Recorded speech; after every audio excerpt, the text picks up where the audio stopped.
The next 2 weeks leading up to Election Day and beyond will be absolutely no different. Our men and women in blue will continue to be there for every New Yorker, fighting crime, answering calls for service, and ready to immediately respond to any type of incident. To all of them, thank you for what you do every day, especially in the face of great challenges. I'll open it up to questions. What do you see as different from past elections? Has anything changed in the whole scenario? Listen, we look at what's going on around the country, what's happened over the city, so we're more prepared. We've done more training after what occurred earlier this year, but we don't expect anything different than what's happened at every election, every presidential election that we've monitored over the years. So we don't expect anything different, and we will be out there in case anything should change.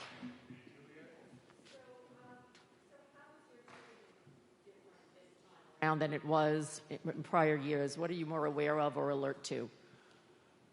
We looked at how we respond quickly to incidences, so we've had training, getting our cops to locations quicker, mobilizing from around the city. That's what Chief Raymond Spinella has been put in charge of to coordinate.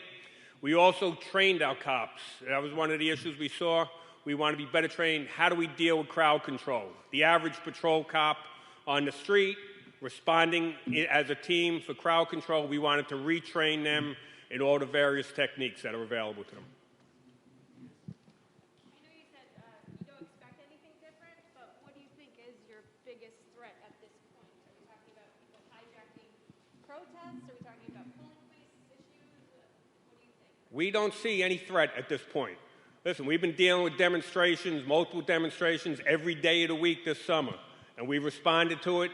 We don't expect anything different coming up. We've been handling it. The men and women are out there each and every day. We're getting better and better at it. John Miller and his team with intelligence has been coming up with everything. We see no threats or anything changing over the course of the next couple of weeks. A question for Commissioner Miller, if possible. Commissioner, if you could describe the intelligence gathering process and what you have come up with in the days ahead of the election with regard to polling and protests. Sure. So to reiterate what Terry said, right now we have no specific credible threat regarding this election vis-a-vis New York City or Election Day in particular. But we're set up to receive any reports of voter intimidation or fraud. We work very closely with the Board of Elections on these things. I would add that this election, and this is very logical from recent historical experience, is being closely guarded against for cyber attacks. We followed very closely reports of cyber activity that's been detected as suspicious in other states. We factor all of that into the intelligence picture, not in a passive way, but in a very active way, down to IP addresses, suspicious activity, and so on, that we load into our systems to guard against. We work with New York City Cyber Command. The FBI Cyber Division will be running a cyber command post in the background to make sure that we're monitoring all systems against anything that could be election fraud, election tampering, but also de rigueur ransomware, DDoS attacks, and other forms. And that's going to be with the Board of Elections, with the FBI, with the NYPD intelligence cyber people, with New York City Cyber Command all together in one place. I think other than that, you know, what Terry said is we've also practiced this out. A couple of weeks ago we did a tabletop exercise that covered not just Election Day as we know it, but remember we're in a period where we have early voting, where we did a 3 or 4 day run-up to Election Day and the day after, and we threw every kind of incident you could imagine at it. Natural disasters, protests, violence, suspicious packages, explosive devices, and again, we don't have any information or suspect that we're going to have any of those things in particular, but based on what Ray's been working on, which is the ability to rapidly mobilize personnel, move them from place to place, and make sure we have adequate coverage, we wanted to kind of test all of those synapses to see that they're firing properly. So that's what we're looking at. Thank you. Chief, hi. Hi. Will you have police officers at every polling site? I know you typically have not. And then secondly, do you think cops can be unbiased when the PBA has backed Donald Trump? Yes, there'll be uniformed members of the department, whether they're police officers, school safety officers, at every polling location. And listen, when we put on this uniform, we are apolitical. We have no stance one way or another, one role, and that's to keep people safe, make sure anyone can come in and vote. So there'll be no instances of police officers using their political opinions. We are apolitical in this thing. How you doing, Chief? Hey, Edgar. Would there be any plans for the days following the election in case there's no result that day? Absolutely. We plan every day. Meetings between Chief Spinella, myself, Intel, talking about what we're hearing, what's the ground up, are there any demonstrations, and we respond. We've been doing this all summer long, and obviously we're going to have to continue it past the election, but things have gotten a lot calmer here around the city. The protests that were thousands upon thousands have gone down to groups of a few hundred, and that's what we're hoping continues at this point. Hey, Chief. Given that you're planning for these potential massive protests, last month the mayor said that any arrests, need to have during protest activity need to have clear guidance and usable ground rules. So, what's the NYPD's current directives on when to make arrests during protests, and are you going to release this to the public beforehand? This is what we always do. When there's a protest that's peaceful, we facilitate these protests. If violence starts occurring, if damage to public property starts occurring, at that point, the commander on the ground will make a decision whether or not to make arrests and who to arrest. Obviously, we don't want to arrest everyone. We want people to be able to protest, but we also don't want to see our city damaged.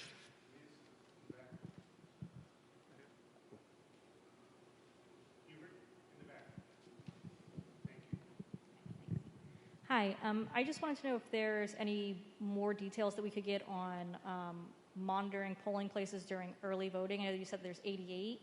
And then also, I know that you don't have any intelligence right now of any group doing anything during election day, but if there's a group that's maybe asked by one or whatever the political leaders to stand back and stand by, is there an example of what you guys might do to prevent that? We're going to have officers at each one of the 88 sites prior, the early voting sites. We'll have some more officers at the 3 major locations. So there will be a presence everywhere people come to vote. And no matter when, whether it's election day, early, if anyone tries to interfere with people's right to vote, we will take action. That's why we have police officers on the scene. We are impartial, but we will not allow anyone to interfere with any American's right to come out and vote.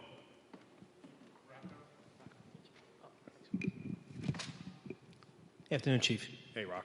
Chief, are you more likely at this point expecting small skirmishes at individual polling places or larger demonstrations, A? And B, have any groups applied for a sound permit or a demo permit at this point?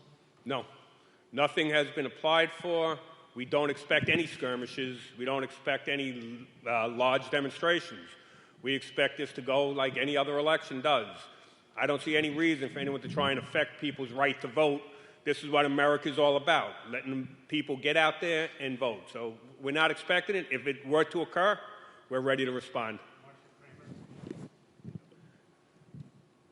I know you said at the beginning of the press conference that you had reviewed how the NYPD had responded to other demonstrations. I wondered, when you looked at the way you responded to past demonstrations, what were the lessons learned? How will you do it differently if there are demonstrations either before, during, or after Election Day? We want to be able to respond quicker, get our personnel to scenes faster. That's the main mission that Chief Spinella has been in charge of, is learning how to mobilize, knowing where our personnel are, where our cops are in every nook and cranny in the department. So if we were able to need more cops on the street quickly, we'll be able to get them. And a lot of cops hadn't received this sort of training since they first came on the job. So it was important that we retrained these police officers and just the basics of disorder control training. So that's been the main difference. Could I ask just a couple of questions? John, I wanted to ask you, we've heard complaints in places like Michigan and Wisconsin about paramilitary groups intimidating voters. Are we more concerned about something like that or some kind of intimidation to voters in New York? Or it sounds more like there is concern about the potential for violence in some of these large protests if the president decides not to leave the White House if he loses the election. And I also wanted to ask Terry, if I could, I know you said that there's no, or John, that there's no evidence that you have of anything that's askew, that you're worried about something, that everything is fine so far. But then why are we having this briefing? I don't mean to be smart about that, but why are we having this briefing? Because I've been here 21 years in New York City. I've never can recall all right. something So like this. let me go backwards, Okay, which thank is you.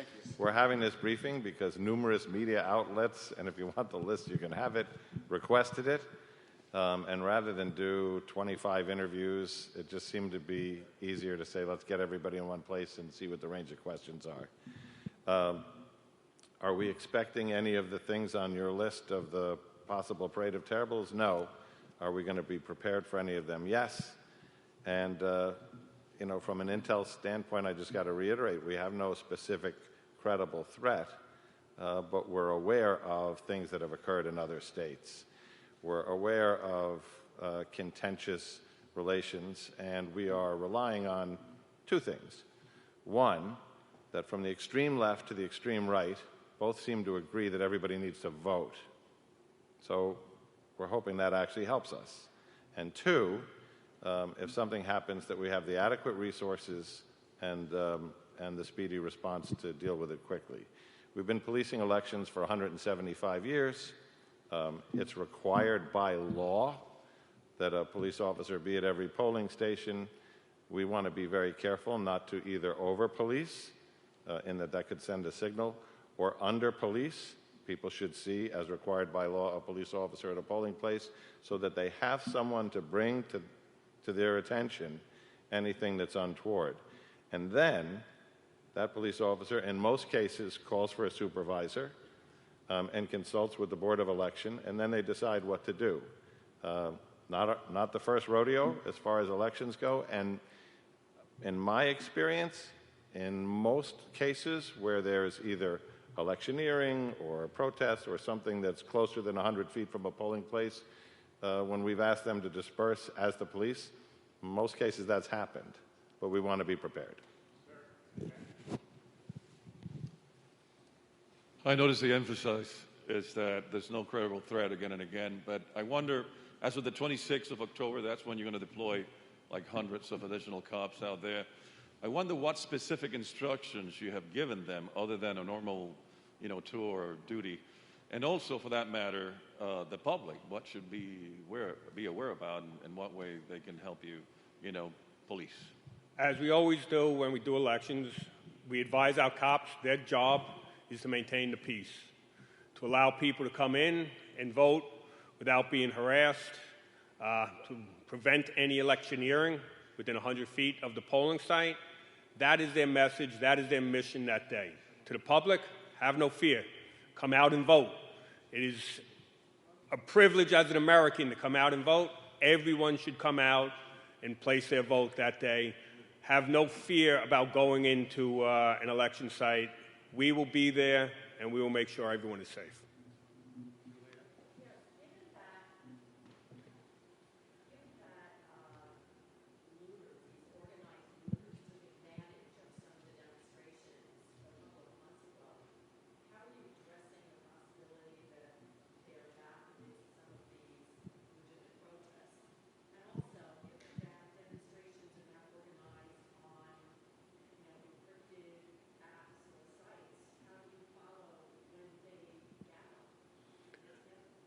First off, the lootings happened in the first couple of days of the Floyd protest. We've been handling protests since then without incident, without any looting, and we've gotten better and better at how we respond. There is nothing that should indicate to us that that would ever occur again. But if it tried, we would be on it and we would be able to put it out quite quickly. What was the second part of the question again? About how they are organizing, thank you, About about again, how they're our organizing intelligence- with, I got it. encryption and apps and on social media. Our intelligence division is probably the best in the world. We gather information from a lot of different sources, and we've been very good at knowing what's going on. And no matter how they try to defeat us, we've been able to stay on top of it, and that's how we've been able to keep the city safe from protests throughout the summer, make sure that people who want to peacefully protest get so to do, and we will facilitate those. Hi, Chief, just to go back to what I asked before regarding all the polling stations having police officers present, that's new, correct? Because in my nearly 20 years, I don't remember that. We're mandated to have police officers at everything by law. Are Have you- members of our department present at every polling station. Are you ramping it up this year? And have been, I'm on 39 years. Every polling site is supposed to have a cop at it. Okay, thank you. Chief, I wondered if you were going to take any special precautions involving Trump Tower, if there'll be any street closures or any special things at Election Day or the day after Election Day. Every action we take is related to the intelligence we receive and what happens on the ground. Again, it's a matter of responding quickly to anything that occurs. This is what we do. There have been protests at Trump Tower. Sometimes we've had to shut the streets. Sometimes we haven't. But we will have cops ready to deploy. Teams will be out there. If anything happens, we will be able to quickly mass and be able to take care of it. Mr. Chapman. So are the staffing levels going to be identical to previous years, or are there going to be more officers out, is the first question. And the second question is, are you expecting a normal number of people going to the polls, given that we're in a pandemic, or are we thinking that there might be fewer people than usual? We will have more police officers out. At the locations, will be basically the same at the polling locations, but we will have teams available that Chief Spinella has put together that can respond quickly throughout the city if there's an incident. So if there's a problem at any location, that officer on the location can quickly have a team come and respond. You know, we're going to be prepared for a regular turnout. This is a presidential election. It is one that is highly talked about, where everyone is encouraged to come out and vote. So even though there's early voting, there's mail-in voting, we are preparing as if this is going to be a very heavy turnout, and we hope it is.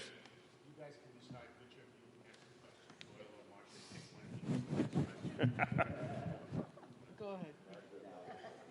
Chief, I'm sorry. With the recent cap on overtime, is that going to affect the deployment of police officers in any way in this NYPD's budget? Listen, part of our budget is to make sure the city is safe.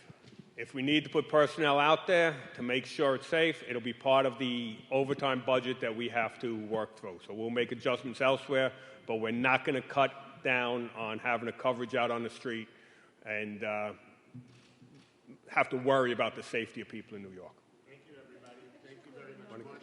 Thank you. You guys. Confused about the numbers. You said there'd be several hundred cops doing this, but then you need 1,200 cops at the polling sites. So what's the number of cops? I said there's 1,201 polling sites that we will be covering. So they'll be at the 1,201 polling sites, plus we will have additional police officers in teams that can respond if there are any instances. So there'll be a lot of cops out there. Thank you again. Thank you.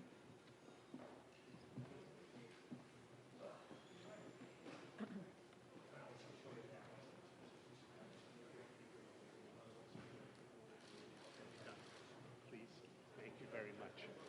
And she'll win, but I'd rather you work it out.